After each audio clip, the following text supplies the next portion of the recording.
सिद्धांत सरस्वती विजयते गौरीय गोष्ठीपति वंदे गुरुपदद्वन्द्वं भक्तबिंदसमन्वितं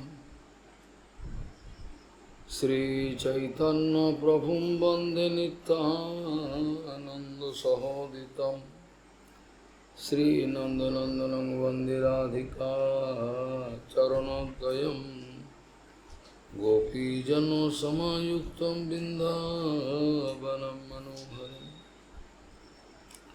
वाञ्छाकल्पतरुश्च कृपासिन्धुभ्यश्च पतितानं पावनेभ्यो वैष्णवेभ्यो नमो नमः। मूकं करोति वाचालं पङ्गुं लङ्घयति गिरिं यत्कृपातमहं वन्दे परमानन्दमाधवं। वृन्दावै तुलसीदेव वै पिया वै केशवस्य च कृष्ण भक्ति पदे देवी सत्त्ववत्त्वयि नमो नमः। नारायण नमस्कृत्य नरं चैव नरोत्तमं देवीं सरस्वतीं व्यासं ततो जयो मुदीरये। संकीर्तने कृष्ण कथोपदेशे गौरीयपत्रस्य प्रकाशने च सदानुरक्तो गुरुभक्तियुक्तो भक्तिप्रमोदाक्ष जगोद्वरुण्य ध्येयं सदा परिभवग्नमभिष्टदोहं तीर्थास्पदं शिवविरञ्चनुतं शरण्यं वेत्तात्तिहं पुनतपाल्भवाद्दिपूतं वन्दे महापुरुषते चरणारविन्दम् यत्पादपल्लवनखचन्दमनिच्छटाय विस्फुरिजित किमपि गपवधू स्वदर्श पूर्णानुरागरससागरसारमूर्तिः साराधिकामयि कदा कृपां करोषि। श्रीकृष्णचैतन्य प्रभुनित्यानन्द श्री अद्वैत गदाधर शिवासादि गौरभक्तबिंद श्री कृष्ण चैतन्य प्रभु नित्यानंद श्री अद्वैत गदाधर शिवासादि गौरभक्तबिंद। हरे कृष्ण कृष्ण कृष्ण हरे हरे हरे राम राम राम हरे। आजानुलंबित भुजौ कनकाबदातु संकीर्तनैकपितरो कमलायताक्षु विश्वाम्बरो द्विजवरो जुगधर्मपालो वन्दे जगत्प्रियकरो करुणावतारो। हरे कृष्ण कृष्ण कृष्ण हरे हरे हरे राम राम राम हरे। नमामि गंगे तव पादपङ्कजं सुरासुरैर्वन्दितो दिव्यरूपम् भुक्तिं च मुक्तिं च ददासि नित्यं भावानुरूपेण सदा नराणां।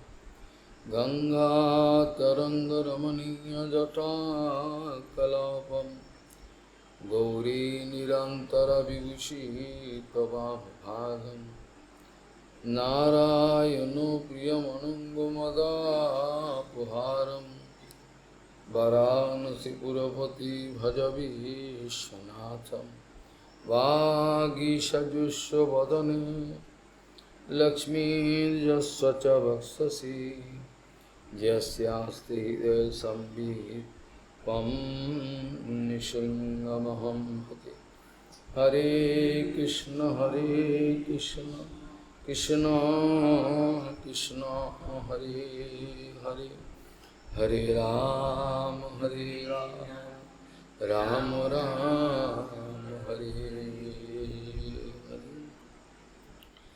गुरवो बहवो सन्ति शिष्यो विद्यापहारकः दुर्लभ गुरुर्देवी शिष्यो संतापहारक दुर्लभो गुरुर्देवी शिष्य संतापहारक।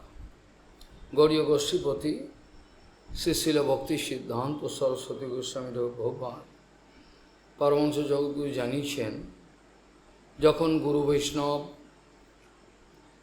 বদ্ধজীবের শিষ্যের বিভিন্ন রকম শাসন করেন, তাদের দোষ দর্শন করিয়ে দিয়ে তাদেরকে সংশোধনের চেষ্টা করেন, সেটাতে কেউ যদি মনে করে যে গুরুদেব দোষ দর্শন করছেন, এ ধরনের বিচারটা ঠিক নয়।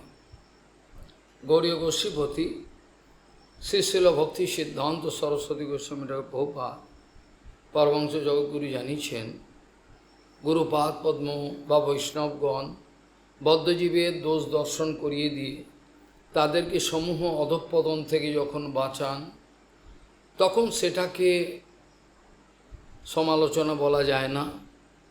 এ ধরনের সমালোচনা প্রয়োজন। এটা হিংসার বশবর্তী হয়ে গুরুপাদ পদ্ম করছেন না, এর মধ্যে কোনো বিদ্বেষ নেই, কোনো কিছুই নেই। কেবল বদ্ধজীবকে বাঁচাবার জন্য একটা আপ্রাণ চেষ্টা, সেই জন্য তার অনুগত জনের মাঝে মাঝে সমালোচনা করতে বাধ্য হন, তাদেরকে শাসন করেন। এগুলোর মধ্যে কোনো দোষ দর্শন করা উচিত নয়। এটা তার অমায়ায় কৃপা প্রদর্শন, এছাড়া অন্য কিছু বলা যায় না। কিন্তু বদ্ধজীব যখন অন্য কাউর দোষ দর্শন করতে যায়, তখন সেই দোষ তার বদ্ধজীবের মধ্যে প্রবিষ্ট হয়। কাউর দোষ দর্শন করতে গেলে সেই দোষ তার মধ্যে প্রবিষ্ট হয় এবং তাকে ভজন রাজ্য থেকে অধঃপতিত করতে পারে। এটা ভয়ঙ্কর বিষয়। বদ্ধজীবের জন্য প্রভুপাদ প্রায়ই বলতেন পরস্বভাব কর্মাণি ন প্রশংসয়ত ন গর্হে। পরের স্বভাবের নিন্দা বা প্রশংসা কোনোটাই আপনারা করবেন না। পরস্বভাব কর্মাণি ন প্রশংসয়ত ন গর্হে বিশ্বমেকাত্মকম পশ্যন প্রকৃতি পুরুষেন চ। প্রকৃতি এবং পুরুষের সংযোগে এই যে দৃশ্যমান জগৎ, এই জগতে মায়ার প্রকোপ বিভৎস ভয়ঙ্কর। জেলখানা আমাদের অন্তঃকরণেই রয়েছে। জেলখানা বাইরে কেউ ধরে জেলখানা ঢুকিয়ে দিল, সেটা তো আছেই, আজকে আলোচনা হবে সেই সম্বন্ধে। কিন্তু আমাদের জেলখানাটা নিজেদের মধ্যেই রয়েছে। আমরা নিজেরাই জেলখানা তৈরি করে রেখেছি। আমরা গোঁ ধরেছি, আমরা এই জেলখানার বাইরে যাব না, আপনি কি করেন করে নিন। আমরা একটা জেলখানা বানিয়েছি মায়াদেবীর কৃপাতে, আর সেই জেলখানার মধ্যেই আমরা আবদ্ধ হয়ে রয়েছি। এর বাইরে যাওয়ার কোনো নামই নেই। কোনো একটা লোকের কোনো চেষ্টা নেই যে অন্তত মায়ার বাইরে যায়, কোনো রকমভাবে কোনো চেষ্টা দেখা যাচ্ছে না। পরস্বভাব কর্মাণি ন প্রশংসয়ত ন গর্হে। পরের স্বভাবের নিন্দা বা প্রশংসা বদ্ধ অবস্থায় আপনারা করবেন না। এটা আমার আপনাদের কাছে উপদেশ। কারণ পরের দোষ যখন দর্শন করবেন, তখন তার চরিত্র, তার স্বভাবের উপর আপনাদের কনসেন্ট্রেশন হবে। আপনারা সেই ব্যাপারে অভিনিবেশ লাভ করবেন, আর সেই সময়ের জন্য আপনারা ভগবত চিন্তন থেকে বিরচিত হবেন, বিতাড়িত হবেন। যেই সময়ে কোনো ব্যক্তির আপনার চরিত্র খারাপ কিছু, সেগুলো সমালোচনা করতে যাবেন, তখন আপনাদের অভিনিবেশ ওই বদ্ধজীবের প্রতি পড়বে। তার গুণাবলী যা কিছু আছে, দোষ গুণ সব কিছুর প্রতি তা আপনাদের অভিনিবেশ হয়ে যাবে। সেই সময়ের জন্য আপনারা ভগবত চিন্তা করতে পারবেন না। অবশ্য আপনারা যদি সর্বদা ভগবত চিন্তনে নিয়োজিত থাকেন তবেই এই কথা আসছে। আর সর্বদাই যদি মায়ের চিন্তায় থাকেন, তাহলে তো এই কথার কোনো অর্থই থাকে না। যে সময়ের জন্য আমরা নিন্দা করলাম, নিন্দা করতে চাইছি, সেই সময় যে অভিনিবেশটা হচ্ছে, সেই সময় যদি আমার মৃত্যু হয়, আমি যদি শরীর ছাড়ি, তাহলে জং জং বা ওপি শরণ ভাবম তেজতি অন্তে কলেবরম, এইভাবে আমি আমার জীবনকে ধ্বংসের পথে নিয়ে যাব। কিন্তু প্রশংসা করাও অত্যন্ত বিপজ্জনক, কারণ বদ্ধজীবের গুণাবলী সবই বদ্ধ। ত্রিগুণের বশবর্তী হয়ে যে সমস্ত গুণাবলী তারা প্রদর্শন করছেন, তার মধ্যে কোনো সারবত্তা নাই। ত্রিগুণের বশবর্তী হয়ে তারা যে সমস্ত গুণাবলী প্রদর্শন করছেন, অত্যন্ত বুদ্ধিমান, অত্যন্ত সব কিছু অনেক গুণাবলী থাকতে পারে, কিন্তু সেই সব গুণাবলীগুলো সবই প্রাকৃত গুণাবলী, অপ্রাকৃত গুণাবলী নয়, যার জন্য তার মধ্যে মনোনিবেশ করতে গেলে, প্রশংসা করতে গেলেও অধঃপতন। কোনো দেশের নেতা, কোনো একটা সমাজ সংস্কারক, কোনো একটা কবি, কোনো একটা লেখক আমরা করতে পারবো না। আমাদের এটা নিষিদ্ধ আছে। এমনকি প্রভুপাদ একথাও বলেছেন, আমরা পরশুরাম, ঋষভদেব, দত্তাত্রেয় আদি যারা আছেন তাদের আমরা নিন্দা করব না, আমরা নিন্দা করতে যাব না, কিন্তু তা বলে আমরা তাদের গুণগানের জন্য ঝাঁপিয়ে পড়ব এটাও নয়। ভাগবতে যেটুকু আছে আলোচনা করব, আমরা যেটুকু প্রয়োজন তাদের করব, এর বাইরে আমরা অন্য কিছু করব না। কারণ পরশুরামজি মহারাজ যদিও ভগবানের সপ্তাবেশ অবতার আমরা জানি, কিন্তু ওই ধরনের লীলা তিনি প্রদর্শন করছেন, তার লীলার প্রতি, তার স্বভাবের প্রতি আমরা অভিনিবেশ করতে পারবো না। প্রভুপাদ এগুলো নিষেধ করে দিয়েছেন। আমরা অপমান করব না, অসম্মান করব না তাদের, কিন্তু তাই বলে আমরা তাদের সব কিছু নিয়ে যে এ করতে বসবো, সেটা আমরা করতে পারব। এগুলো আমাদের অনর্থ নিবারক হবে না, অনর্থ নিবারক হতে পারবে না। জড় বুদ্ধদেব যিনি আছেন, তার ক্রিয়াকর্ম আলোচনা করে দিলাম, এইসব করা আমাদের প্রয়োজন নেই। অপ্রাকৃত জগতের গুরু বৈষ্ণবের যে সমস্ত লীলা, সেগুলো আলোচনা করলেই বদ্ধজীব বদ্ধ অবস্থা থেকে মুক্ত দশায় চলে যেতে পারবে, তারপর ভজন করে নিত্য জগতে প্রত্যাবর্তন করতে পারবে। এছাড়া আর অন্য কোনো ব্যবস্থা আমরা করতে পারি না। পরস্বভাব কর্মাণি ন প্রশংসায় ন গর্হে। প্রকৃতি এবং পুরুষের সংযোগে এক অদ্ভুত একটা জাদু চলছে। প্রকৃতি এবং পুরুষের সংযোগে, যদিও প্রকৃতিকে আজকেও বেদান্তে আলোচনা করা হচ্ছিল, প্রকৃতি তো জড় বস্তু, আর সেটা তো আমরা জানি, প্রকৃতি তো জড় বস্তু, সেটা তো জানি আমরা। মহাপ্রভু পুনঃ পুনঃ বলেছেন, প্রকৃতি হলো জড়া, অজাগলস্তন যেমন, ঠিক সেরকম এর মধ্যে কোনো কিছু নাই। কিন্তু জড় হলেও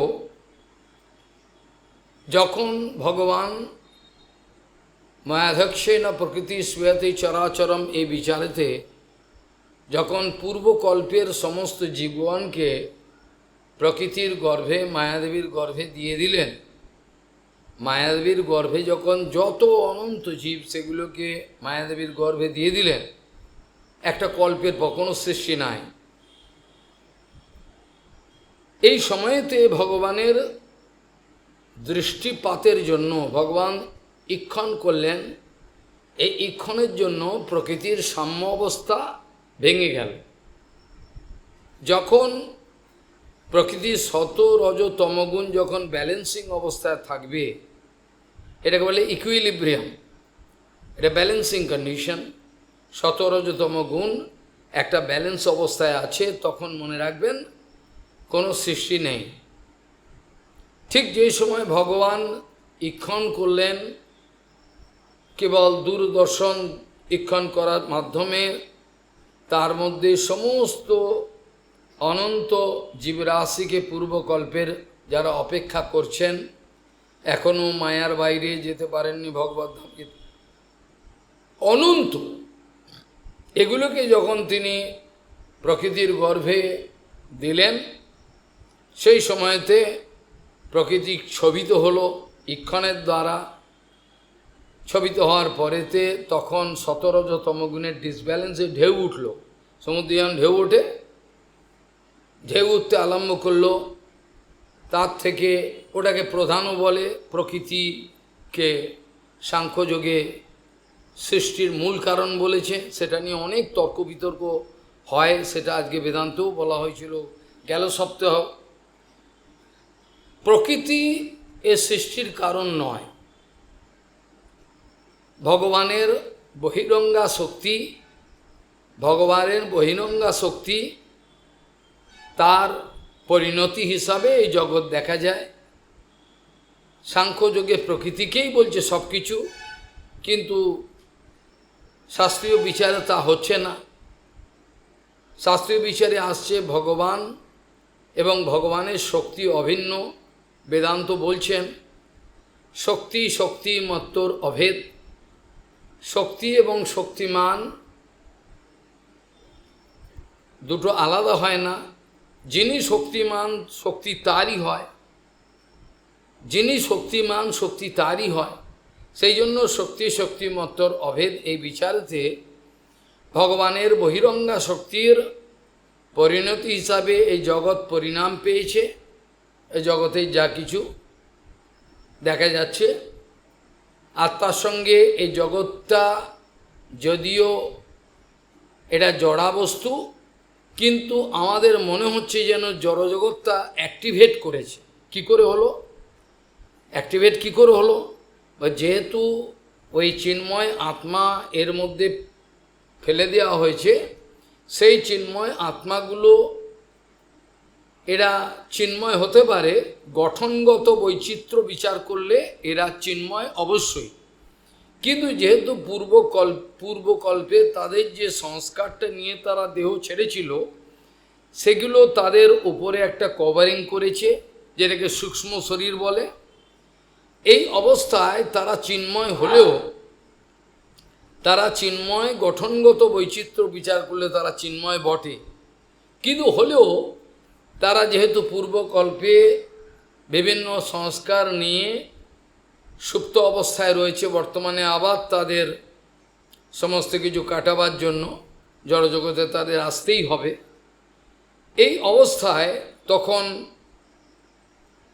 প্রকৃতি দেবী তাদের কর্মফল অনুযায়ী, যার যে কর্মফল, সেই কর্মফল অনুযায়ী তাদের একটা একটা করে চয়েসফুল দেহ দান করছেন। বোঝা গেল?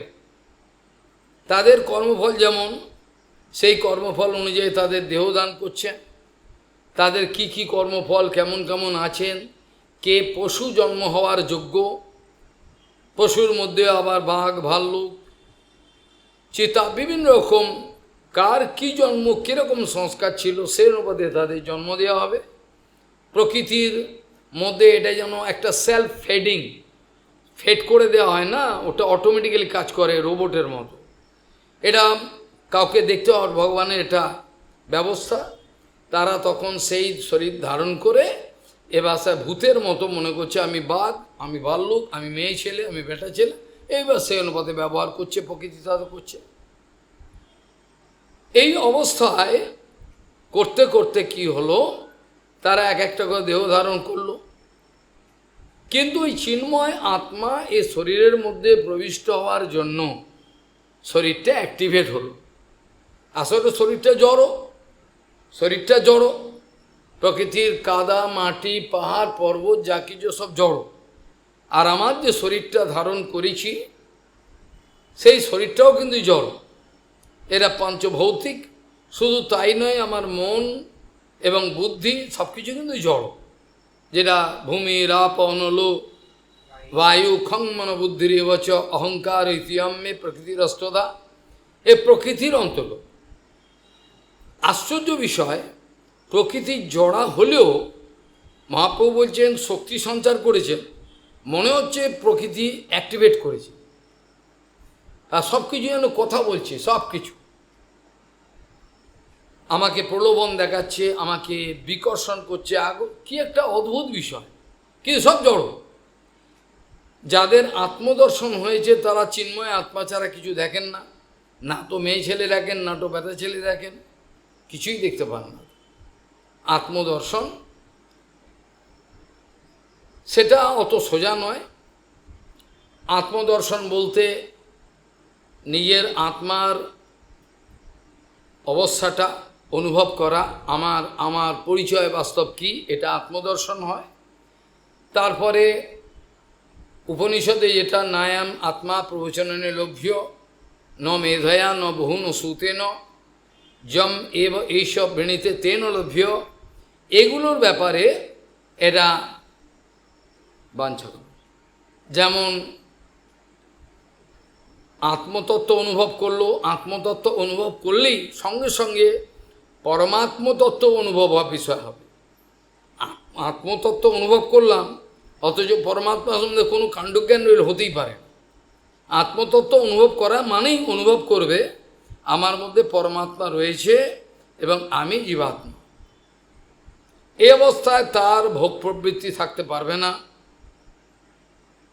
ভোগ প্রবৃত্তি তার আর থাকে না। সেই সময় আস্তে আস্তে তখন সে সদ্গুরুর কৃপাতে ধীরে ধীরে ভজন করে ভজন রাজ্যে যেতে পারে। যে কথাটা বলা হচ্ছিল, প্রকৃতি জড়া হলেও আমাদের গীতাতে লেখা আছে প্রকৃতি ক্রিয়ামানানি গুণ কর্মৈর অবশ্য অহংকার বিমূঢ়াত্মা কর্তা অহম ইতি মন্যতে। এটা বড় অদ্ভুত কথা। এই তো বললেন প্রকৃতি জড়, তাহলে বলছেন আবার প্রকৃতি ক্রিয়ামানানি গুণ কর্মৈর অবশ্য। এ কথার অর্থ হলো এই, প্রকৃতি যদিও জড়া তথাপি ভগবান শক্তি সঞ্চার করে এটা এমন ম্যাজিক করেছেন যেন আমার শরীরটা জড়া, কিন্তু আত্মা রয়েছে ভেতরে, নড়ছে করছে, কথা বলছে, সবকে রাগ করছে, সব কিছু করছে। এগুলো করাচ্ছে কে? এগুলো প্রকৃতি করাচ্ছে। কিন্তু আমি আমার স্বভাবে প্রতিষ্ঠিত হতে পারিনি। আমি আমার স্বভাবে যখন প্রতিষ্ঠিত হব তখন প্রকৃতির আর কোনো প্রভাব আমার উপর থাকবে না, বোঝা গেল? তখন আমি গুরু বৈষ্ণবের দ্বারা নিয়ন্ত্রিত হব। বলতে ভালো লাগে, লেকচার দিতে, ভাষণ দিতে ভালো লাগে, কিন্তু এটা অনুভব করা যায় যখন আমার জীবন সমস্ত কিছু গুরু বৈষ্ণবের দ্বারা, ভগবানের দ্বারা নিয়ন্ত্রিত হবে, তখন যে কি হবে এটা যার হয় সেই বোঝে। এগুলো গল্প করে কোনো বোঝানো যাবে না।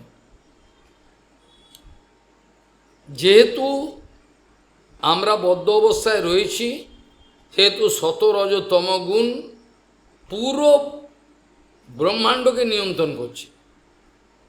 এমনকি দেবলোকেও হতে পারে তাদের শতগুণ বেশি, রজগুণ একবারে নেই তা হতে পারে না, সব কিছুই রয়েছে। কাজে একটা অদ্ভুত বিষয় চলছে, পুরো জগৎকে চালাচ্ছে। যেটা কুন্তি দেবী বলেছেন না, নটো নাট্য ধরো যথা। যেমন আমাদের পুতুল নাচ ছোটোবেলায় দেখতাম, কালো সুতো বা লম্বা চুল দিয়ে পুতুলগুলোকে বেঁধে ওপর থেকে নাচাচ্ছে, পুতুল কথা বলছে, নাচছে।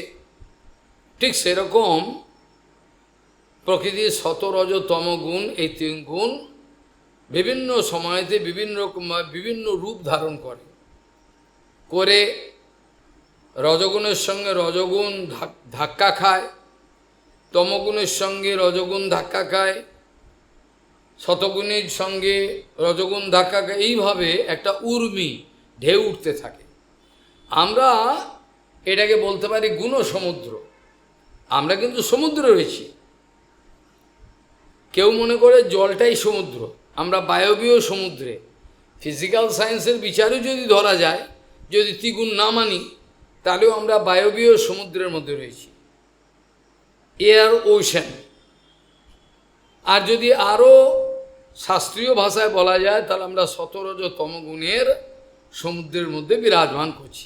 এখানে বিভিন্ন রকম ঢেউ উঠছে যখন তখন, সব সময়। যেটা মহাপ্রভু বলেছেন, চেতদর্পণ মহাজন বলে ভব মহাদেব, সবসময় আগুন জ্বলছে, পুরো জগৎটাই কন্ট্রোল করছে কিন্তু শতরজতম গুণ। যত মারামারি হচ্ছে, যে দেশের সঙ্গে যা কিছু হচ্ছে, সমস্ত কিছুর পেছনে কিন্তু এই গুপ্তভাবে ত্রিগুণ। দেখুন নাচাচ্ছে, পুরো জগৎকে নাচিয়ে মারছে, কিন্তু কেউ জানতে পারছে না। সবচেয়ে ফ্যালাসি, সবচেয়ে আশ্চর্য বিষয় হলো যে যাকে ভূত ধরে সে কিন্তু জানতে পারে না আমাকে ভূত ধরেছে, বোঝা গেল?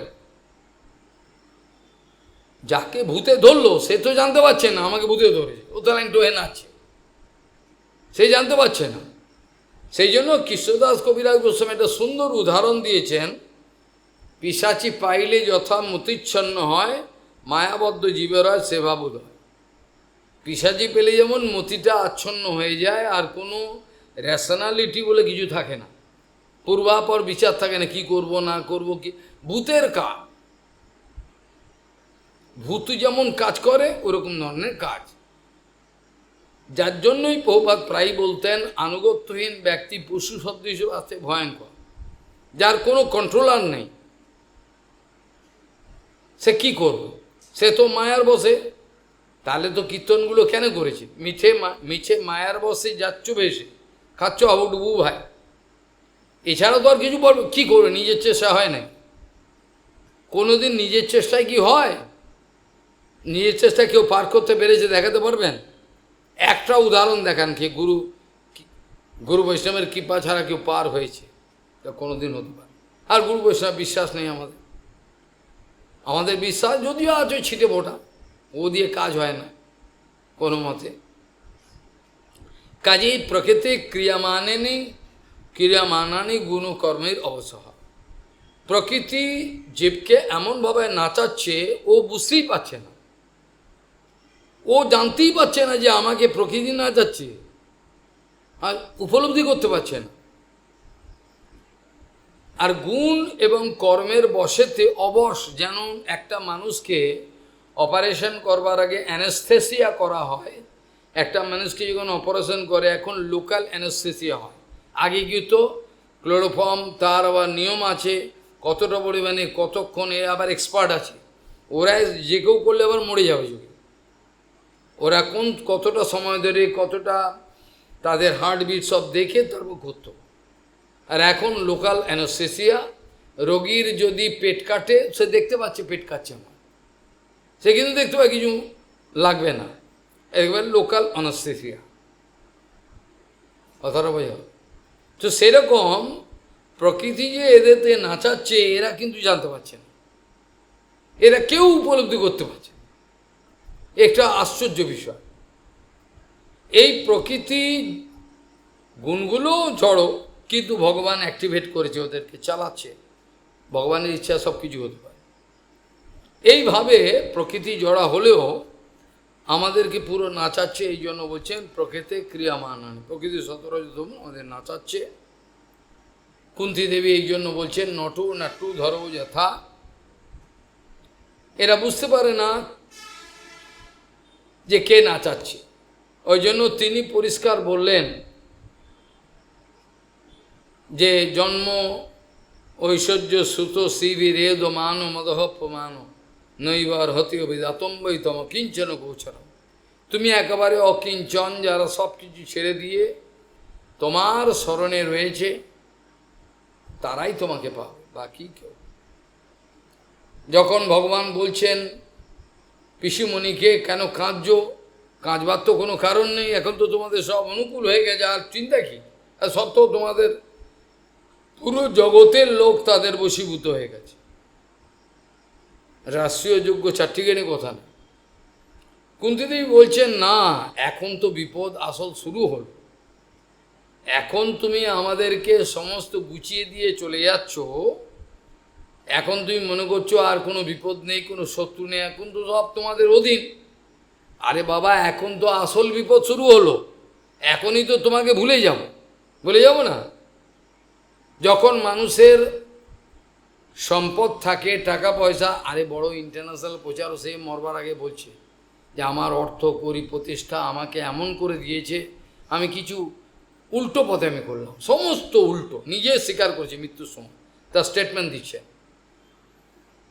যে আশ্চর্য, আমি এই এত বৈভব এত প্রতিষ্ঠার বলে আমি জগৎকে ধরাকে সরা মনে করেছি।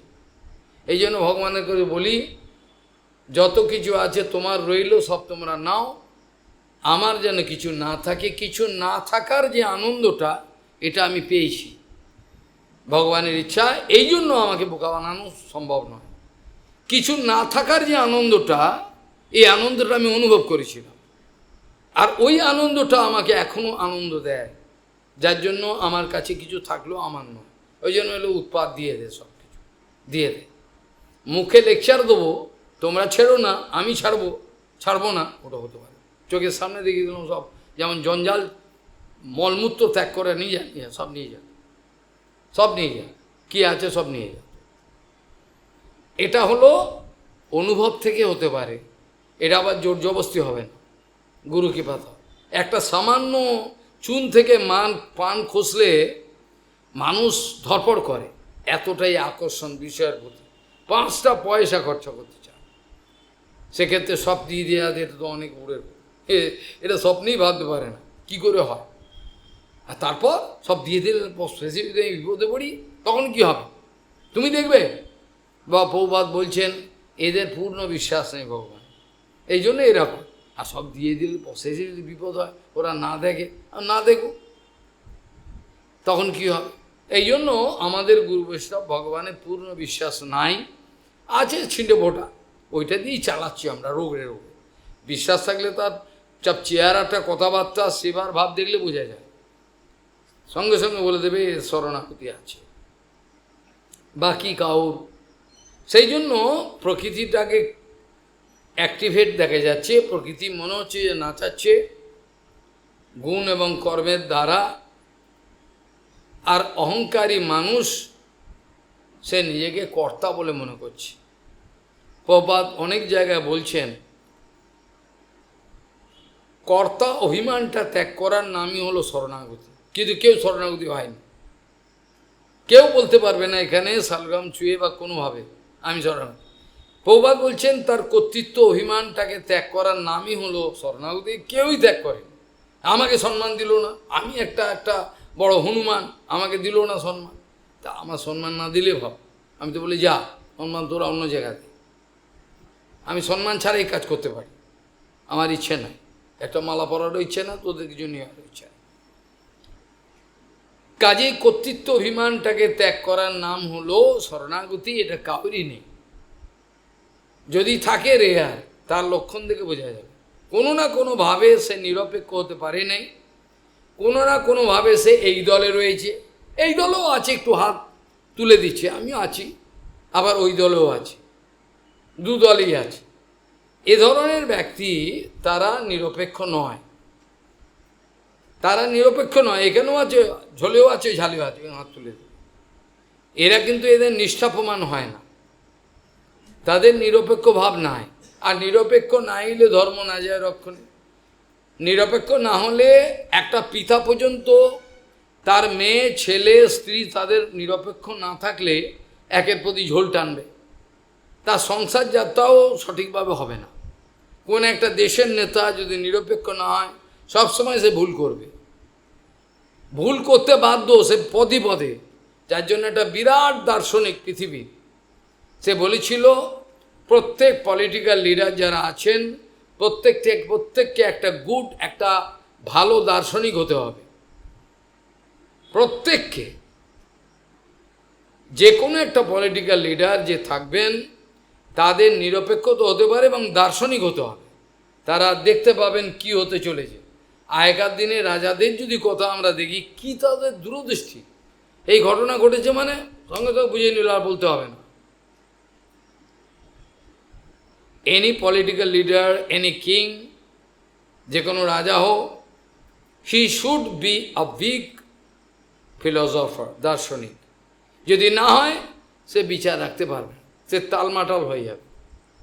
রাজা বিক্রমাদিত্যের কথা আজ বিচার করলে আমরা দেখতে পাই নিরপেক্ষ ছিলেন, পিছু মহারাজ নিরপেক্ষ ছিলেন, ধ্রুব মহারাজ, অম্বরীশ মহারাজ, তারা সবাই রামচন্দ্র তো পরম নিরপেক্ষ, পরম নিরপেক্ষ, অ্যাবসলিউট নিরপেক্ষ।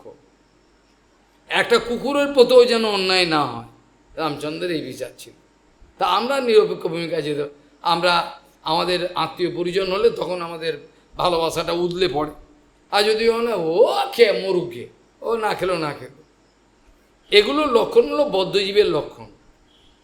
এগুলো বদ্ধজীবের প্রচণ্ড বদ্ধ অবস্থা। এই অবস্থা থেকে বেরোনো দরকার। কাউকে শত্রু মিত্র, আজকেও তো ট্রান্সলেশন করছিলাম, শত্রু মিত্র মান অপমান প্রত্যেক অবস্থায় সম অবস্থা থাকা দরকার। শত্রু মিত্রে মান অপমানে প্রত্যেক সময় সম অবস্থা থাকা দরকার। তা নাহলে সে কোনোদিনই সাধু হতে পারবে না, তার পক্ষে সম্ভব হয় না। প্রত্যেক মানুষের যে বংশে যে ফ্যামিলিতে জন্মেছে তার একটা ওতপ্রোত সম্বন্ধ আছে, কাটতে পারছে না। এটাতে তার একটা বড় বন্ধন, সে কিছুতেই কাটতে পারছে না। এ ভাবতেই পারছে না যে গুরু বৈষ্ণব আমার আপনজনরা কেউ এটা ভাবতেই পারে না। মুখে বলে কাজে দেখাতে পারবে না, কোনোদিন দেখাতে পারে না। সেই জন্য যে বংশে জন্ম তার জন্য একটা গর্ব আছে, ঐশ্বর্য টাকা তো আছেই, তার জন্য একটা গর্ব। স্ত্রী দেখতে যদি ভালো হয় তা আরও হয়ে গেল, গোদের ওপর ফোড়া। স্ত্রী দেখতে ভালো, ঐশ্বর্য, স্ত্রী থাকলো, ঐশ্বর্য থাকলো, শ্রুত থাকলো, পড়াশোনা কিছু জানি আমি, এর একটা আমি জানি, তার একটা অভিমান আছে। কাছেই যে পর্যন্ত মানুষ আমার কিছু নেই, এ না থাকার আনন্দটা যতক্ষণ পাবে না, প্রভুপাদের মতো, ভক্তিনাথ ঠাকুরের মতো, প্রভুপাদের 64টা মঠ, কিছুই নেই আমার। কৃষ্ণ অনন্ত ব্রহ্মাণ্ডের মালিক হলেও বলছে আমি নিষ্কিঞ্চন, আমার কিছু নেই। বলেন কি? অনন্ত ব্রহ্মাণ্ড আপনার, আমার কিছুই নেই। অহম নিষ্কিঞ্চন জনৈর প্রিয়। আমি নিজে নিষ্কিঞ্চন, এবং নিষ্কিঞ্চন জন তারাই আমাকে ভালোবাসে। বাকি যারা ছিটে ফোটা কপালে দিয়ে আসে, এরা আসে এই পর্যন্ত কথা, কিন্তু অন্তর থেকে ভালোবাসতে পারে। আমাকে ভালোবাসলে আমার ভক্তকেও ভালোবাসবে, এটা অন্যথা হয় নাকি? এটা অন্যথা হতে পারে না। গুরু ভাগবত বলতেন, একটা রাখাল কিছুতেই গরুটাকে ফেরাতে পারছে না, তো একজন ওইটা দেখে বলে, পাগল নাকি তুই, এক কাজ কর না, বাছুরটাকে কোলে নিয়ে দৌড়া না, এমনি যাবে। গুরুমাই এই উদাহরণটা বলতেন। গরুটাকে ফেরানো হয়েছে, গরুর জোর কত, তো বাছুরটাকে নিয়ে যখনই রাখাল চলতে আরম্ভ করলো, আর গরু মা পেছন হয়ে গেল। সেই জন্য ভগবানের ভক্তকে যারা ভালোবাসে, সর্বসিদ্ধি করতলে তার। কিন্তু এই ছাগলগুলো কেউ বোঝে না, ভেড়ার দল, একটা লোকেরও মাথায় নেই, একটা লোকে এটা বোঝে না যে শুদ্ধ গুরু বৈষ্ণবকে ভালোবাসা মানে অনায়াসে ভগবান আমার সঙ্গে আছে, অনায়াসে। একটা শুদ্ধ গুরু বৈষ্ণবের কৃপালাভ করা মানে, প্রভুপাদ বলছেন নিশ্চিত জেনে রাখুন, শুদ্ধ গুরু বৈষ্ণবের কৃপালাভ করলেন, স্নেহ লাভ করলো যদি কোনো বাচ্চাও হয়, তো এর নিশ্চয়ই কোনো ব্যাকগ্রাউন্ড আছে। এমনি তারা করেন, পূর্বজন্মের কোনো কিছু ইতিহাস আর কিছু একটা আছে, এমনি তাদের হয় না। তো সেই করার সঙ্গে সঙ্গে কী হয় জানবে, সে তখন ভগবানের কৃপা পেয়ে গেছে। গুরু বৈষ্ণবের কৃপা লাভ করা মানে প্রভুপাদ বলছেন নিশ্চিত জানবে এটা ভগবানের কৃপা। এই অবস্থায়, বদ্ধ অবস্থায়, যখন চারিদিক দিয়ে বন্ধন, এদিক দিয়ে টানছে, এদিক দিয়ে চারিদিক, এই অবস্থায় বদ্ধজীবের বাঁচা সম্ভব হয় না, প্রাণ উষ্ঠাগত হয়ে যায়। বিভিন্ন কাম, ক্রোধ, লোভ, মোহ, মদম, আশ্চর্য চারিদিকে টানছে। প্রহ্লাদ মহারাজ এগুলো সুন্দরভাবে বলেছেন, কোনো সময় আলোচনা হবে। জীব হই কত অচ্যুত বিকর্ষতি মা বিতৃপ্তা কৃষ্ণ অন্নত হস্তক উদরম শ্রবণম কুতশ্চিত ইত্যাদি বলছেন। বিভিন্ন দিকে আমাকে টানছে, আমি কোনো রাস্তা খুঁজে পাচ্ছি না। সর্বপ্রধান কর্তব্য হলো সমস্ত আকর্ষণ থেকে নিজেকে নিরপেক্ষ ভূমিকায় যাওয়া। এই কথাটাই কেউ বুঝছেন, অনেক বুদ্ধিমান বলে দাবি করে, কিন্তু এই কথাটাই বোঝে না যে আমাকে আগে নিরপেক্ষ অবস্থায় যেতে হবে। আমায় কোনো আকর্ষণ করছে না, কারোর প্রতি আমার কোনো কিছু হচ্ছে না। নিরপেক্ষ ভূমিকায় না গেলে সংসার ধর্ম চলে না, পলিটিক্যাল রাজ্যে নেতারা পারবে না, কোনো অফিসার, কোনো আদালত, কোনো কিছু নিরপেক্ষ না হলে কিচ্ছু হবে না। যার জন্য একটার পর একটা কেস যে হচ্ছে, সব ঘুষ নিয়ে সমস্ত শেষ করছে। এগুলো পশুর দল, এরা বিচারক নয়। বিচারককে বলা হয় ভগবানের মহামান্য আদালত বলা হয়, ভগবানের প্রতিনিধি রাজাকে বলা হয়, রাজাকে বলা হয় ভগবানের প্রতিনিধি। আদালত যারা করছেন তাদের বলা হয়, কিন্তু মানুষের পর্যায়ে নেই। তাহলে একটা সামান্য প্রত্যেকটা ক্লজ যে নিয়মগুলো আছে সব এই বাদী বিবাদী, বাদী পক্ষে সব রয়েছে, কি করে তাহলে হচ্ছে না, সমাধান হচ্ছে না? তার কারণ পশু তারা। ইনসাফ কা তারাজু হিন্দিতে বলে, এটা চারটিখানি কথা না। একটা সাধু যখন হয়, বাস্তবিক সাধু, তার যে কতটা নিরপেক্ষ অবস্থা এটা লোকে বোঝে না, মনে করে না ওনার তো নিজের এটা দেখছেন, কখনোই নয়। নিরপেক্ষ অবস্থায় গুরু বৈষ্ণব শাস্তি দেন, শাসন করেন, তাদেরকে সংশোধন করবার জন্য বহুবার বলছেন। এর মধ্যে কোনো হিংসা বিদ্বেষ কোনো কিছু নাই, কিন্তু লোকে ভুল বোঝে। এই যে কড়া কড়া কথাগুলো, কত লেখা, যা কিছু, জগতের লোক তো উল্টো ব্যাখ্যা করছে, তো তারা তো সঠিক ব্যাখ্যা করছে না, তারা বঞ্চ লোককে ভড়কে দিচ্ছে, ভুল দেখাচ্ছে, এই দেখুন এই করছে, এই তো অবস্থা। কিন্তু জড়জগতে আমরা দেখেছি কোনো জেলার আদি তাদের অনেকের ভালো বুদ্ধি আছে।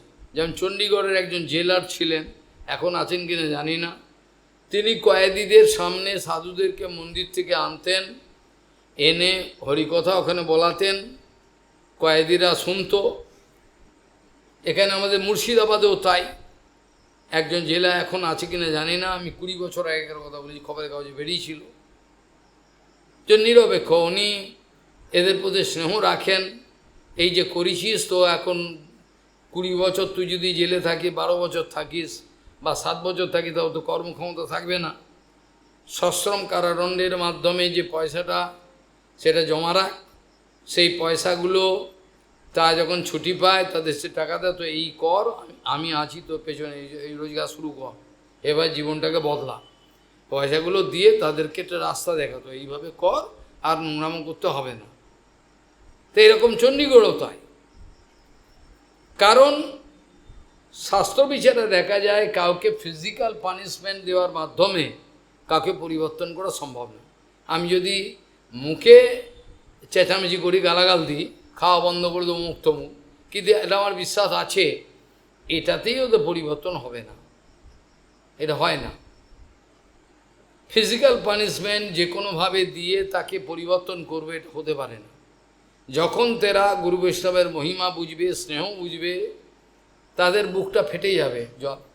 যখন গুরু বৈষ্ণব চলে যায় তখন আমাদের হাহাকার ওঠে, ছিল তখন বুঝতে পারিনি, তা এখন চলে গেছে, এখন বুঝছি তা কী ছিল তারা, এটা অনুভব হয়।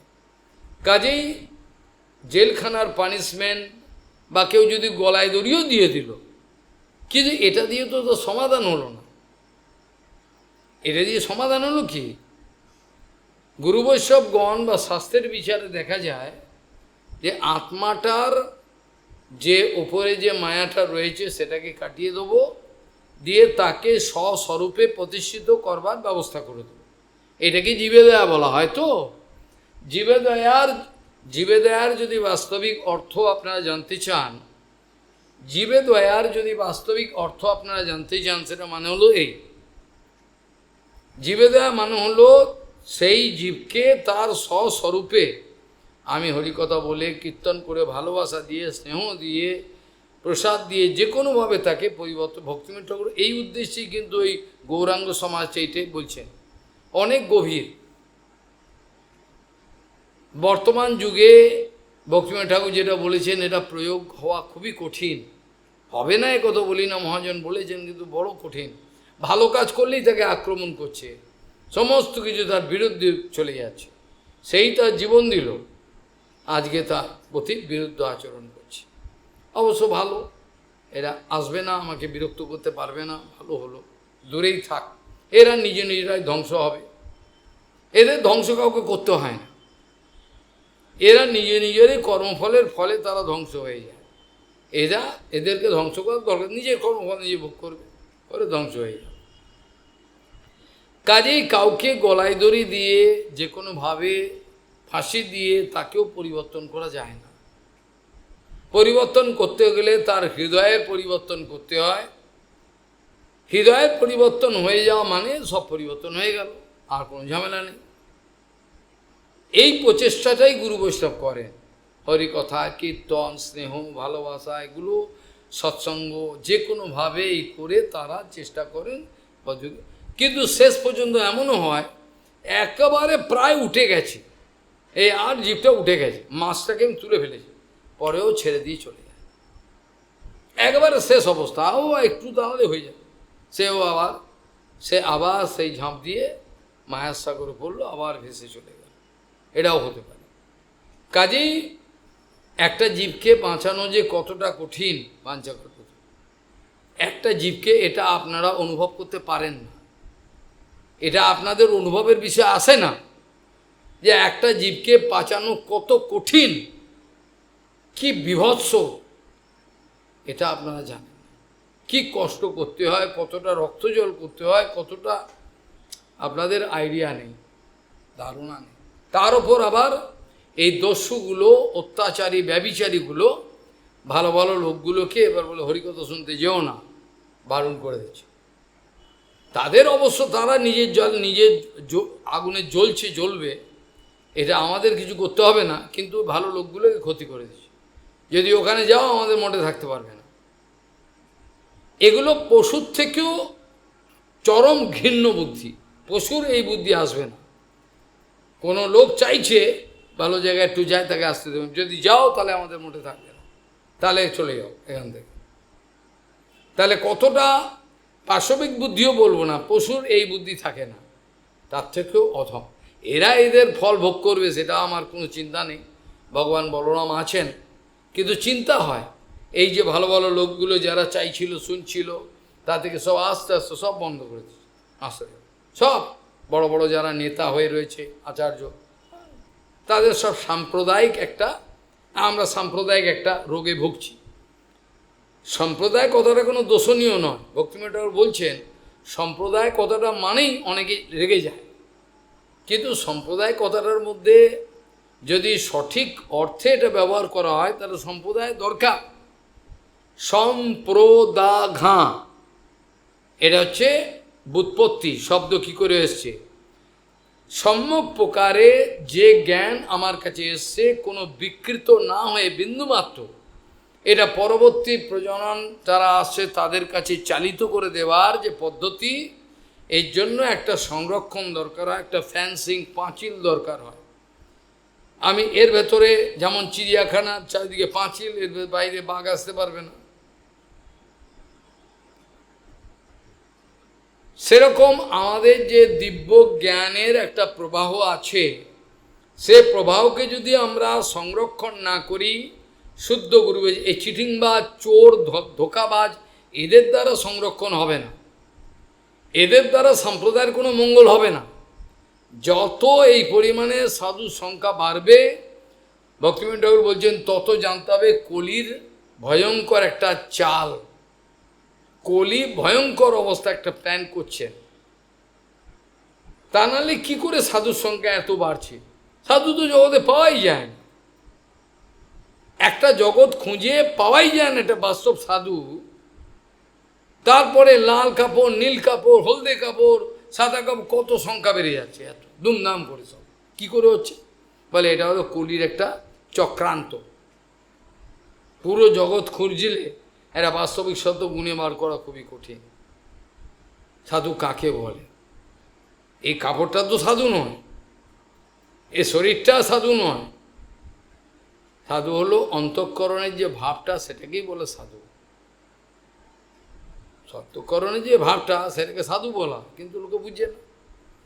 তো এরা জগতের কাছে এই সব রাবণের সন্ন্যাস বেশ যেমন করেছিল, সেরকম করে সব জগৎকে ধ্বংসের পথে নিয়ে, সমূহ ধ্বংসের পথে, ওরা তো মরবেই, টাকা আছে কোথায় খরচা করবে? টাকাগুলোকে খরচা করে ভান্ডারা করে দে, 7 দিন 10 দিন 1 মাস করে দে ভান্ডারা। পয়সাটা কী করুক? পয়সা তো খরচা, পয়সা তো যত আছে এগুলো তো কল্পনা করা যায় না। তারপরে যেগুলো উঠকো সেই পয়সাগুলো জড়ো করলেই কত, খরচা করে দে, তাতে নামও হবে, আমার মহিমা জগতের লোকে গাইবে, কতদিন ধরে খাইয়েছে আমাদের। এইটি এখন হরিকথা কীর্তনের প্রয়োজন নাই। হরিকথা হলেও হয়, না হলেও হয়, কী হবে? হরিকথা হয়ে কী হবে? হরিকথা বাঁচাবে? ওই ছাগলগুলো বলে হরিকথা বাঁচাবে, ঠিকই তো, হরিকথা কি বাঁচাবে? হরিকথা ওদের তো বাঁচাবে না, অত শুনবে না। যাই হোক, এখন শাস্তি, দৈহিক শাস্ত্রী বা মানসিক শাস্ত্রী ইত্যাদি যদি দেয়া হয়, সে শাস্তির দ্বারা তাদের চরম মঙ্গলের রাস্তা খুলতে পারে।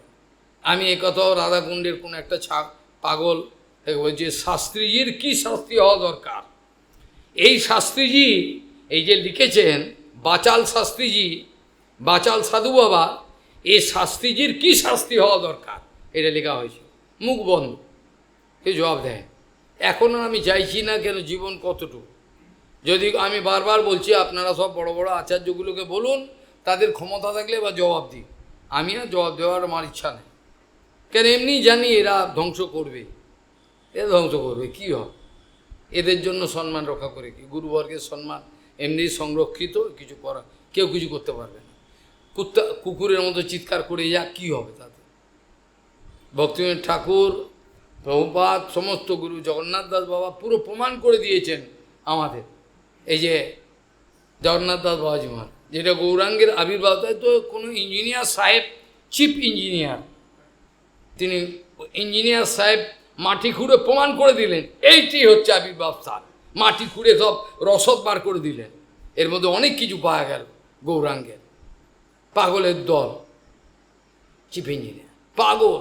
ভক্তিবিনোদ ঠাকুর তার সমস্ত ঐতিহাসিক চিত্রপট থেকে আরম্ভ করে যা কিছু তথ্য নথিপত্র সব প্রমাণ করে, ব্রিটিশ সরকারের সাহায্য সব কিছু নিয়ে, পূর্বের ভৌগোলিক পজিশন সব কিছুকে বিচার করে দিয়ে তিনি প্রমাণ করলেন, জগন্নাথ দাস বাবাজি মহারাজ সিদ্ধ মহাত্মা যেখানে গৌরাঙ্গের আবির্ভাব স্থান বলেছেন, ওইটি আবির্ভাব স্থান। প্রপাত বলছেন, এরপরেও যদি কোনো ব্যক্তি তর্ক ঝগড়া বিভিন্ন রকম উৎপাত তোলে, বলছেন এই সহজিয়াগণের বিচারের উপর পেশাব করে ভাসিয়ে দাও, পেশাব করে দাও, করে ভাসিয়ে দাও, সব সমুদ্র তৈরি করে দাও। এটা প্রভুপাদ বলছেন। কোথায় আছেন? কতটা ভালোবাসা হলে এই ভাষা বলা যায়? এগুলোর উপর পেশাব করে শত সমুদ্র বানিয়ে দাও, তো ঘন্টা, এগুলো কিচ্ছু প্রমাণ হয়ে গেছে। এরপরে কাউর বলা কুত্তার মতো চিৎকার করলেও কিচ্ছু করতে পারবে না। যা পারিস চিৎকার কর, করে ব্যবসা করে নে, যা রিস্কাওয়ালাকে বলে এদিকে বলবি, হ্যাঁ হোটেলওয়ালাকে বলে এদিকে বলবি, বল না, কি করতে পারবে? সত্য কখনো বিকৃত করা যায় না। কিছুদিনের জন্য এরা বিকৃত করছে, কিন্তু সত্যকে বিকৃত করা যায় না। পরম সত্য সত্যই থাকে। এ আমাদের প্রভুপাদের বিচারকে, ভক্তিবিনোদ ধারাকে সব বিকৃত করছে এরা। কতদিন করবে? এরা কি জগতে থাকবে? এত ঘাটে যাবে, এত ঘাটে যাবে। তারপর জগৎবাসী যারা ওদের আশ্রয় নিয়েছে সবকে নিয়ে ঘাটে যাবে।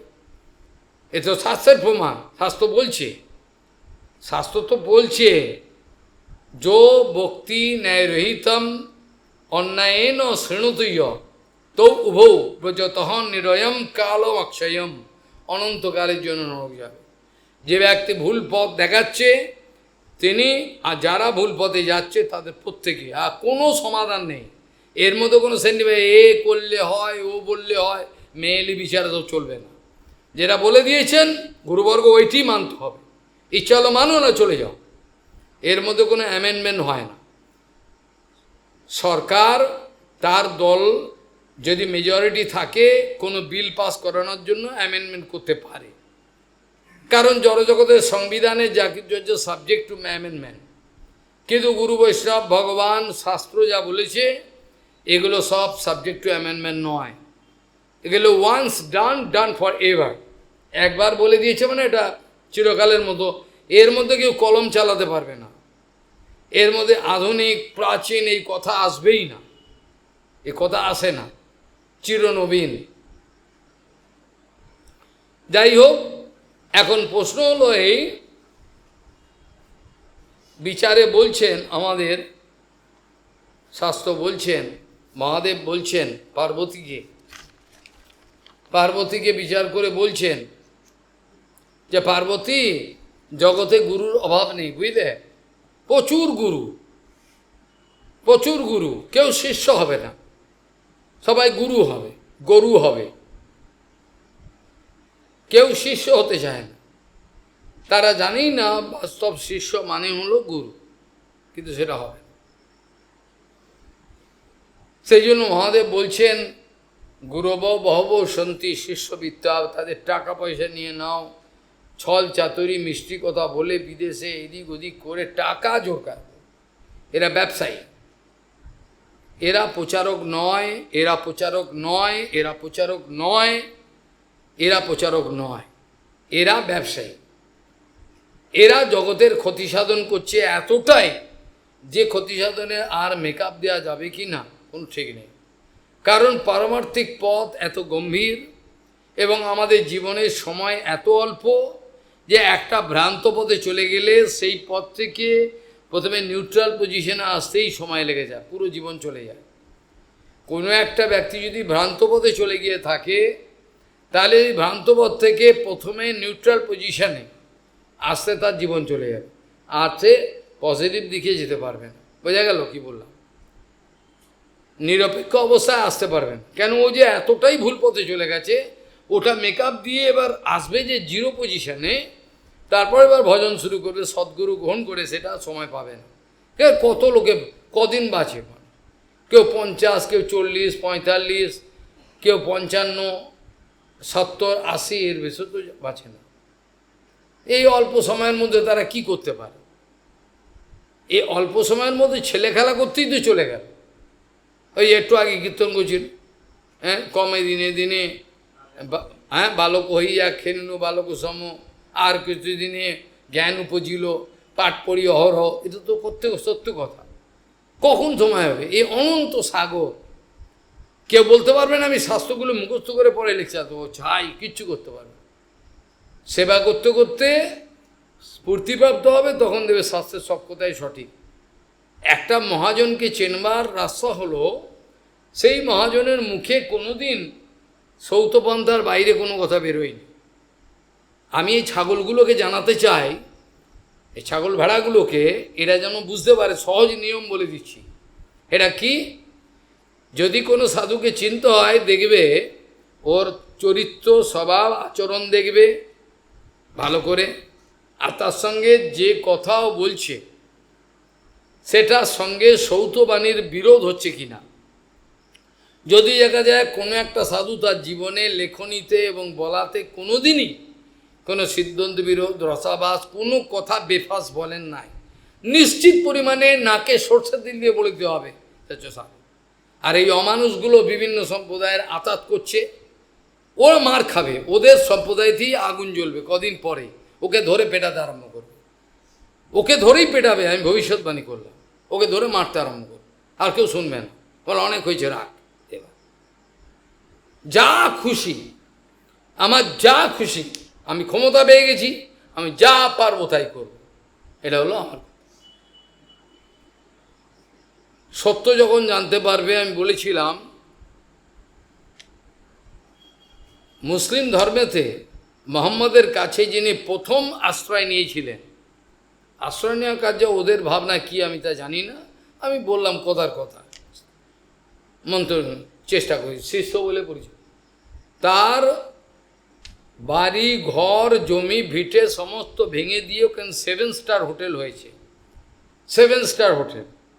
তারা বলছে এ তো আজগুবি কথা। এখন মুসলিম ছেলেপেলে যারা শিক্ষিত হচ্ছে তারা জবাব চাইছে, যারা বলছে আমাদের জবাব কেন করবো, বলতে হবে তো, কেন জবাব দিন ঠিক করে। খ্রিস্টানও তাই, খ্রিস্টানও জবাব দিতে, বিজ্ঞান ভিত্তিক কোনো উত্তর দিতে পারছে, তখন তো ওদের মন ভেঙে যাচ্ছে, হতে হতে বেকার, কেন করবো বলতে হবে তো, হ্যাঁ, কোনো জবাব দিতে পারছে না, করতে হবে, কেন করতে হবে বলবি তো। করতে হবে কেন বলতে হবে, তো যুক্তিটা দিও কেন, শাস্ত্র যুক্তি দিতে হবে। কতদিন মিথ্যে কথা বলে চালাকি করে চালান, কতদিন চালানো, সত্য তো ধরা পড়বে না, আজ না হলেও কালকে। কাজে ঠিক যেমন এভাবে হয়েছে আমি বলেছি, পরবর্তীকালে সব পরবর্তী প্রয়োজন আসছেন, যাদের মধ্যে যারা বাস্তবিক সত্য কথা জানতে চাইছেন, তাদের দল যখন ভারী হবে, ওই মন্দির, ওই বিগ্রহ, ওই আচার্যের ভাঙবে, ভেঙে এবার ফেলবে, ফেলে ওখানে গোবর জল দিয়ে লেপাবে। ভবিষ্যতে আসবে, প্রবচন তৈরি হচ্ছে। কেন, কিছু ভ্রান্ত পথে চলার লোক যাদেরকে বোঝানো হয়েছে, মস্তক ধোলাই করা হয়েছে, আর তারাও চলে গেলে এবার তারপর কে মস্তক ধোলাই, আস্তে আস্তে তারাও সত্য কথা তাদের কাছে জানবে, তারা জানতে পারবে, তখন ওরাই ওদের আচার্যকে মারতে আরম্ভ করবে, পেটাতে আরম্ভ করবে, ধূপ ধাপ করে। তাহলে পাগল তুই একটা, কোথা দিয়ে কী করছিস, এসব উন্মাদ হয়ে গেছিস তুই, তো স্বভাব চরিত্র সব সব উন্মাদগ্রস্ত, উন্মাদ। মহাদেবকে বলছে কে, দক্ষ প্রজাপতি, উন্মাদ না থায়ু, আর উন্মাদ তুই না শঙ্কর, শঙ্কর বলছে উন্মাদ না থায়ু, উন্মাদগ্রস্ত তাদের নাথ, তাকে আমি কন্যাটাকে দিয়েছি, অপমান করছি, আমার সুকন্যা, তাকে ওই ব্রহ্মার কথা দিয়ে, ব্রহ্মা বললো তাই দিলাম, তো কোথায় যে জলে ফেলে দিলাম মেয়েটা, হ্যাঁ, বাঁদরের মতো চোখ, সে তাকে আমি দিলাম। শঙ্কর ভগবান কি সুন্দর, তাকে বলছে বাঁদরের মতো চোখ, হ্যাঁ, মর্কট লোচন বলছে, এরকম গালাগাল দিচ্ছে। তা আমাদের সম্প্রদায় সেরকম অবস্থা, যেখানেই ভালো কিছু, যেখানেই পবিত্র কিছু, যেখানেই সব সত্য, সেখানেই ওরা আক্রমণ করছে, সব কিছু করছে, না যে দল ভারী কর, কদিন বাস দেখ। আমরা বিগত দিনগুলোতে আলোচনা করেছিলাম যে ভগবানের কথা, ভগবান বলছেন কিভাবে, দেখো ব্রাহ্মণের গুণাবলীর কথা বলেছেন, গুণাবলীর কথা বলেছেন, সেটা আমি আর বারবার আলোচনা করব না, আলোচনা হয়ে গেছে। খালি শ্লোকে সম দমস্তপঃ শৌচম সন্তোষঃ ক্ষান্তির আর্জবম আর মদ্ভক্তিশ্চ দয়া সত্যম ব্রহ্ম প্রকৃতয়স্তু ইম। এটাকে ব্রহ্ম প্রকৃতি বলা যায়, ব্রাহ্মণ বলবে না, ব্রাহ্মণ কাকে বলে? নহুষ যখন অজগর সর্প হিসেবে জন্মগ্রহণ করেছিল, তখন যুধিষ্ঠির মহারাজ তার সঙ্গে কথোপকথন হয়েছিল, তখন অনেক প্রশ্ন হয়েছিল। আবার যে অবধূত সন্ন্যাসীর কথা আমরা যে ভাগবতে, তারও সঙ্গে বিভিন্ন প্রহ্লাদ মহারাজ প্রশ্ন করেছিলেন। সেই সব প্রসঙ্গতে বলছেন, আচ্ছা ব্রাহ্মণ কাকে বলে? ব্রাহ্মণ কি কোনো দেহ? ব্রাহ্মণ কি কোনো দেহ? দেহটাকে ব্রাহ্মণ বলবে? কাকে দেহ বলবে? ব্রাহ্মণ জাতটাকে বলবে, নাকি জড় মনটাকে বলবে? ব্রাহ্মণ কাকে বলবে? সেখানে বলছেন ব্রাহ্মণ বলা হবে তার অন্তঃকরণের যে বৈশিষ্ট্য, সেটা দেখে তাকে তার গুণকর্ম বিভাগ অনুযায়ী তাকে ব্রাহ্মণ স্বীকার করা হবে, বাকি সবাই চিৎকার করলেও হবে না। কাজেই পৈতে ঝোলাবার কথা আমি আগেও সাবধান করেছি, অনেকে এরকম আমাকে ঠকিয়ে পৈতে নিয়ে নিয়েছে মায়াপুরেও। এরা, আমি কিন্তু তাদের দীক্ষা দিইনি, কোনো কিছু করি না, কিন্তু বললো ঠিক আছে করবে। কিন্তু পৈতে যারা নিয়েছেন তাদের সাবধান বাণী, তারা যেন গায়ত্রী দেবীর প্রতি কোনো অপরাধ না করেন। ভর্গদেব তিনি হচ্ছেন মূল, ভর্গদেব তিনি হচ্ছেন মূল, সেইখানে ভর্গদেবস্য, সেখানে আবার আমরা ধ্যান করব, ধীমহি বহুবচন আছে, এর অনেক রহস্য ওপেনলি বলা উচিত নয়। কাজেই এখানে একটা রহস্য হলো, গায়ত্রী পাওয়া মানে হাতে স্বর্গ পাওয়া। এটা যে কি, এইসব শূদ্র চরিত্রের লোক এটা অনুভব করতে পারে না, শূদ্র স্বভাবের লোক এরা জানতে পারে না। গায়ত্রী পাওয়া মানে হাতে স্বর্গ পেয়ে। গায়ত্রী দেবীর এত করুণা যে জীবকে বদ্ধ অবস্থা থেকে মুক্ত করার জন্য তিনি আছেন, কিন্তু ওকে সঠিকভাবে করবেন। অপবিত্র অবস্থায় গায়ত্রী মন্ত্র করতে নেই। যারা মিথ্যে কথা বলেন, ছলচাতুরি করেন, তাদের গায়ত্রী মন্দিরে কোনো অধিকার নাই। বোঝা গেল কি বললাম? একটু সামান্য নিজেকে ঢাকা দেওয়ার জন্য একটা মিথ্যে কথা বলো, ওটা দেবে না, তার গায়ত্রী মন্ত্র কাজ দেবে না। কান খুলে শুনে রাখো সবাই। তা পৈতে ঝুলিয়ে দিচ্ছে তাদের গুরু, পৈতে ঝুলিয়ে দিচ্ছে রে, কিন্তু এতে কাজ হবে না, ওই পৈতে ঝুলবে, ফল তেল হবে না। মিথ্যে, ছল চাতুরি, আচরণে সেখানে দোষ রয়েছে, এভাবে গায়ত্রী মন্ত্রে ফল পাওয়া যায় না। গায়ত্রী মন্ত্র ফল পেতে হলে প্রথমেই হলো আচার আদর্শ সব ঠিক করতে হয়, সত্যকে আশ্রয় করতে হয়, যেটা ব্রাহ্মণের প্রধান গুণ, যেটা গৌতম জাবাল সত্যকামকে বলেছিলেন, আর্যব ব্রহ্মণে সাক্ষাৎ শূদ্রে অনার্যব লক্ষণম ইত্যাদি বলেছিলেন। এখানে সত্যের কোনো কথাই নেই। আমি চালাকি করব, আমি ভুল পথে চলবো, লোককে ফালতু করব, হিংসা করব, বিদ্বেষ করব, এদের গায়ত্রী কী করে? জন্ম করে যা, কোটি জন্ম করে যা, লাভ হবে না। গায়ত্রী দেবী দর্শনও দেবে না। সূর্যমণ্ডলের মধ্যে গায়ত্রী দেবীকে দেখা যায়, প্রচণ্ড তেজস্বী রূপ। আর গায়ত্রী দেবীতে দেখার কি, আমরা গৌরাঙ্গকেই যদি সূর্যমণ্ডলে দিতে পারি, তাহলে তো কোটি কোটি জন্ম আমাদের সফল হয়ে গেল। অনেক কিছু বলতে চায় গুরু বৈষ্ণব, যে ভজন কীভাবে, কাউ তো আগ্রহ নেই। একটা লোকও আমি আজ পর্যন্ত দেখলাম না যে গোপনে এসে বলবো কিভাবে করবো। ও করছে, কুকুর বেড়ালাম করছে, ও করে যাচ্ছে। কারোর একটা প্রশ্ন নেই যে আমি কিভাবে করব, কিভাবে করলে ফল, কোনো একটাও নেই। এই জন্য সদ্যজাত শিশু যারা হচ্ছে, ওদের যদি একটু ট্রেনিং দিয়ে তৈরি করে, এরা হবে বলে আর আশা নেই, আশা দেখা যাচ্ছে না, এরা চাইছে না। কাজে এখন নতুন প্রজন্মকে তৈরি করতে হবে, ওরা যেন আচরণ শ্রদ্ধা ঠিকঠাক ওদের হলে ওরা হতে পারে। এরা শুনবে না, আবার হতেও পারে যদি এরা পরিবর্তন হয়, হবে না কথাটা, it is never too late. কোনোদিনই আমি বলতে পারি না আর কোনোদিন হবে না, হতেও পারে। যদি ওপারের যারা স্মার্ত বা তারা তর্ক পণ্ডিত, তাদের হয়েছে, গৌরাঙ্গ কৃপা করেছেন, কি করে হলো, হতেও পারে। কাজেই এখানে আমাদের ব্রহ্ম প্রকৃতির কথা বলল। যদিও পরশুরাম বাহ্যদৃষ্টিতে তার জন্ম হলো যমদগ্নি ঋষির, কিন্তু তিনি তাকে বোঝালো যে ব্রাহ্মণ স্বভাব এরকম, কিন্তু তার ক্ষত্রিয় স্বভাব দেয়। অনেক কারণ আছে তার পিছনে, অনেক গুপ্ত ক্ষত্রিয় স্বভাব দেখে গেল।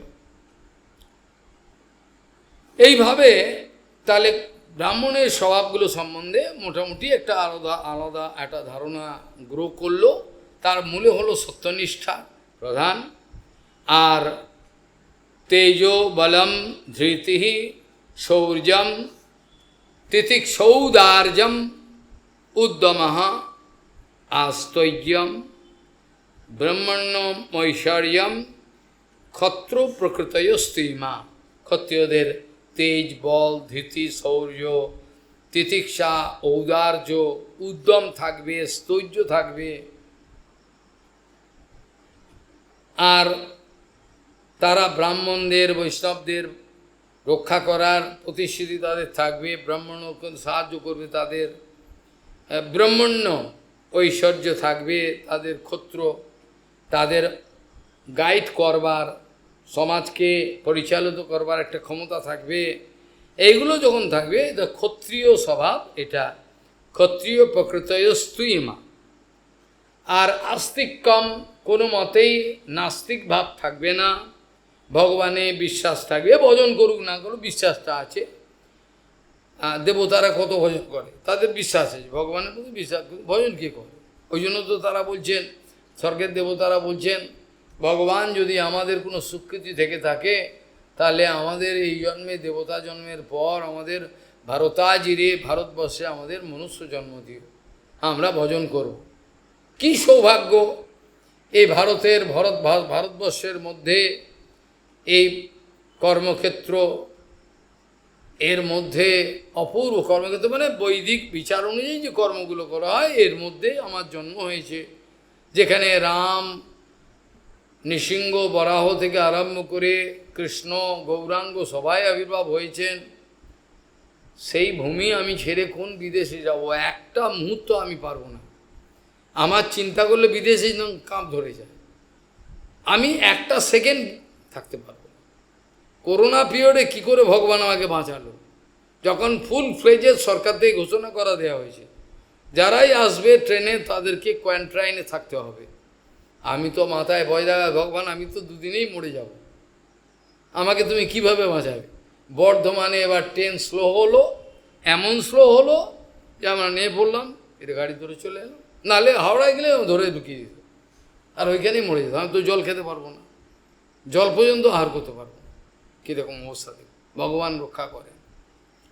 কাজেই ক্ষত্রিয় স্বভাবের মধ্যে ব্রাহ্মণ্য স্বভাব থাকে, ব্রাহ্মণ বৈষ্ণবদের সহায়তা করা, ঐশ্বর্য তাদেরকে রক্ষা করার প্রতি কে কে করেছে আপনাকে বলুন? যেটা পরীক্ষিত মহারাজ পর্যন্ত ব্রাহ্মণ্য যে দেব তার প্রতিশ্রুতি অনুযায়ী তারও এরকম। গোমাতাকে কে আপনাকে কষ্ট দিয়েছে বলুন, আমি তার সমস্ত হাত কেটে আমি শেষ করে দেবো, এরকমভাবে বলছেন। গোমাতা দুঃখ করছেন। আর এইভাবে তেজো বলম ধৃতি শৌর্যম তিতিক্ষৌদার্যম উদ্যম স্থৈর্যম ব্রহ্মণ্যম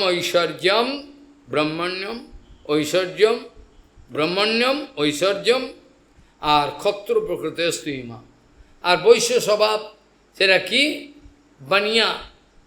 বানিয়া বৃত্তি, টাকা যত পায় শান্তি নেই, এলাকা বলা আছে। বলে ওদের কোনো শান্তি নেই, যতটা আর কি করবি, আরও চাই। আরে তো কী কেউ তো খাওয়ার লোক নেই, তো এবার তুই চলে আয়, আরও চাই টাকা। ভগবান বলছে এরা বৈশ্য বানিয়া বৃত্তি, বেনে। এর বলছেন আস্তিক্য, ভগবান এমনি হাত তুলে দিল আমি আছি, বা আস্তিক্য। ভজন ওসব দূরের কথা, হ্যাঁ, কে ভজন করে রে বাবা? গজন করবে, শিবের গজন গায়। আস্তিক্য, দাননিষ্ঠা, তারা তাদের মধ্যে আস্তিক্য ভাব থাকবে, আর দানের জন্য হাত থাকবে। ব্যবসায়ী, হ্যাঁ, ওরা দান করবে। দাননিষ্ঠ অদম্ভ, দাম্ভিকতা থাকবে না। পাঞ্জাবে দানের ঘটা কি বাবরা, ও ভজন করবে না, महाराज जी ए दुकान में पधारिए কি পায়া, ও সবাইকে দিয়ে দিল 500 টাকা করে দিয়ে দিল। কিন্তু নিজে যে ভজন করি এসব ব্যাপার নেই, ভান্ডারা দিয়ে দেবে, টাকা খরচা করে দেবে, ব্যবসায়ী বুদ্ধি, এরকম বিচার। এই জন্য বলছেন আস্তিক্যম দাননিষ্ঠা চ অদম্ভ ব্রহ্মসেবনম। ব্রাহ্মণ বৈষ্ণব দান দক্ষিণা দেয়, সাহায্য করে, সব কিছু করে। যেটা রঘুনাথের বাবা যেটা করেছিল, মহাপ্রভু বলেছিলেন ও বিষয় বিশ্বাস ক্রীড়া। রঘুনাথের বাবা যেটা বাইরে দেখতে ব্রহ্মণ্য বা সবাইকে বিষয় বিশ্বাস ক্রীড়া, মহাপ্রভু। এরা বৈষ্ণব নয়, এরা বৈষ্ণব নয়। বৈষ্ণব কী করা? বৈষ্ণব প্রায় এমনি তিলক ফিলক করে, একটু দান দক্ষিণা দেয়, সবই করে, কিন্তু আসল বিষয় ছাড়া কিছু চেনে না। টাকা টাকা বিষয় থাকে। এই জন্য অতুষ্টি অর্থ উপচয়ৈর বৈশ্য প্রকৃত, যত অর্থ আরও চাই। অর্থ রোজগারে কোনো অনীহা নেই, আর দরকার কি, এসব নেই। এটা জঘন্য স্বভাব। বুদ্ধিমান ব্যক্তি যারা বাস্তবিক বিচক্ষণ, তারা একটু দেখে নিয়ে বুঝতে পারে এই জগতে কিচ্ছু নেই। কিসের পেছনে দৌড়াবো কুকুর বেড়ালের মতো? কিচ্ছু নেই, কিচ্ছু নেই, ফাঁকা। যার আনুগত্যে আছেন, এই অসভ্যটা যাচ্ছে, ও কেউ চেনে না, কাউকে চেনে না, ও এতটাই দাম্ভিক হয়ে গেছে। আমার মনে হয় ওদের মুখদর্শন না করলে আপনার ভালো হবে। যাচ্ছে, আমি যাচ্ছি, অন্য চেনেই না। অর্থ দিয়ে ভগবান আরও বঞ্চনা করবে, এদের মুখদর্শন যতদিন করবেন ভক্তি হওয়া সম্ভব নয়, হবে না। কাজেই বলছেন আস্তিক্যাম দাননিষ্ঠা চ অদম্ভ ব্রহ্মসেবনম অতুষ্টি অর্থ উপচয়ৈর বৈশ্য প্রকৃতয়স্তিমা। এদের অর্থ সঞ্চয়ে অর্থ রোজগারে কোনো অনীহা নেই, যত দাও তত চাবে, বেনিয়া বৃত্তি। আর শুদ্ধের কথা বলছেন, এরা এখন অবশ্য বর্ণাশ্রম ধর্ম প্রায় নেই বললেই চলে, ভেঙে গেছে। যার সঙ্গে মজে মন কিবা হানি কিবারম, মুচির মেয়ের সঙ্গে আমার প্রেম হয়ে গেছে, আমাকেই বিয়ে করবো, এ মুচি আর কি আছে, মুচি হলো এইরকম ধরনের অবস্থা। এরকম ধরনের অবস্থা বর্তমান অবস্থা। ব্রাহ্মণ বিয়ে করছে, শুদ্ধকে শুদ্ধ বিয়ে করছে, বৈশ্যকে খিচুড়ি, পুরো পুরো একটা জঘন্য পরিস্থিতির সৃষ্টি হয়েছে। বর্ণাশ্রম ধর্ম নেই, প্রায় ধ্বংসর মুখে, কিছু নেই। প্রভুপাদ চেষ্টা করেছিলেন দৈব বর্ণাশ্রমকে খাড়া করবার, তো সে চেষ্টা করেছিলেন বৈষ্ণবদের যেন মর্যাদা উল্লঙ্ঘন না হয়, কিন্তু কোথায় এখন আর কেউ কেউ মর্যাদা দেয়, কেউ দেয়। তখন কিছু একটা হয়েছিল। কাজেই শূদ্র কাকে বলে, মানে শুষ্য সনম দ্বিজগবাম, ব্রাহ্মণ, গৌ এবং দেবানাঞ্চ ওপি মায়া অমায়া, ব্রাহ্মণ শূদ্র, এই যে ভাগটা হয়েছে সেটা কীভাবে, এরা গীতাতেও ভগবান বলছে, অন্য অন্য জায়গায়, যাদের কোনো ক্রিয়াকর্মে করে কোনো আচার নিষ্ঠার দরকার নেই, তাদের কোনো আচার নিষ্ঠা নেই, সমস্ত কিছু করবে, তাদের একটা সম্প্রদায় আছে, ওদের মতো ওরা করবে, কোনো নিষ্ঠা কোনো কিচ্ছু নেই। শুশ্বসনম দ্বিজগবাম দেবানাঞ্চ ওপি অমায়া তত্র লব্ধেন সন্তোষ শূদ্র প্রকৃত সীমা। যা পায় তাতে সন্তুষ্ট থাকা, আচার আচরণ কোনো বালাই নাই, যা করলো এরকম ধরনের। আর তারপরে বলছেন এরা শৌচ ফৌচ মানে না, এরা শৌচ আচার ওগুলো কিছু মানে না। এরা বলছেন অশৌচম অনৃতম, এরা মিথ্যাও বলতে পারে, শুদ্ধ মিথ্যাও কথা বলতে পারে। আমরা এখন শুদ্ধ হয়েছি, মিথ্য কথা বলি টাকার জন্য, প্রতিষ্ঠার জন্য। অশৌচম অনৃতম স্থেয়ম নাস্তিক্যম, চুরিও করতে পারে তারা, মিথ্য বলতে পারে। অশৌচম অনৃতম স্থেয়ম নাস্তিক্যম শুষ্ক বিগ্রম, দেখলে মনে হয় কাঠখোট্টা, কোনো রসকস নেই। আস্তিক্যম নাস্তিক্যম, এখানে ভগবানের ততটা বিশ্বাস কিছু নেই।